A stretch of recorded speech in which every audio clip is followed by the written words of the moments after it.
নমস্কাৰ ছাত্ৰ ছাত্ৰীসকল SSLC 2025 বাবে যিহেতু বেছি দিন নাই বহুতো ছাত্ৰ ছাত্ৰীয়ে চিন্তিত হৈছে যে কিমান পাৰ্চেন্ট টান প্ৰশ্ন থাকিব আৰু কিমান পাৰ্চেন্ট ইজি থাকিব।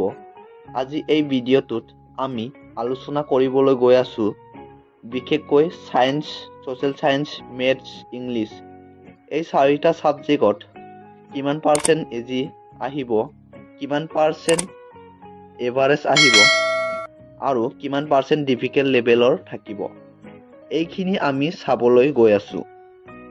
বেছি পলম নকৰি বলক আৰম্ভ কৰো। প্ৰথমতে আমি চাম মেথছৰ ক্ষেত্ৰত কুৱেশ্যন পেপাৰখিনি কিমান পাৰ্চেন্ট টান আৰু কিমান পাৰ্চেন্ট ইজি থাকিব সেইখিনি চাওঁ আহা। মেথছৰ ক্ষেত্ৰত ডিফিকাল্ট লেভেলৰ থাকিব 20% আৰু এভাৰেজ লেভেলৰ থাকিব 60% আৰু ইজি লেভেলৰ থাকিব 20%। এতিয়া ইজি লেভেল মানে হৈছে ধৰা প্ৰায় ছাত্ৰ ছাত্ৰীয়ে পাৰিবই, জাষ্ট বেসিক নলেজখিনি থাকিলেই হ'ল।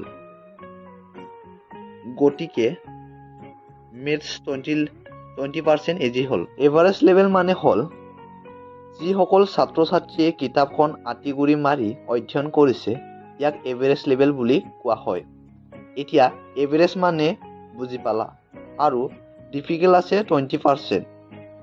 ইটো ধৰা যোনসকল ছাত্ৰ ছাত্ৰীয়ে 90 বা 90+ পাই 20%টো পাবা বুলি ধৰি লোৱা, কাৰণ এইসকল ছাত্ৰ ছাত্ৰীয়ে কিতাপখন ভালদৰে পঢ়িছে, তেওঁলোকে এই ডিফিকাল্ট লেভেলটো ক্ৰছ কৰিব পাৰিব। এতিয়া মেথছৰটো গম পালা।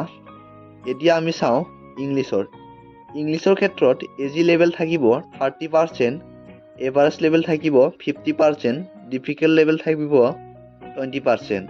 ইয়াৰ পৰা আমি গম পাম যে ইংলিছৰ ক্ষেত্ৰত অলপ ইজি কুৱেশ্যনটো বেছি থাকিব, এভাৰেজটো অলপ কম থাকিব। এতিয়া ইংলিছটো গম পালা চাগে। এতিয়া আমি চাম সায়েন্সৰ ক্ষেত্ৰত ডিফিকাল্ট লেভেল থাকিব 10%, এভাৰেজ লেভেল থাকিব 60%, ইজি লেভেল থাকিব 30%। সায়েন্সৰ ক্ষেত্ৰতো গম পালা চাগে।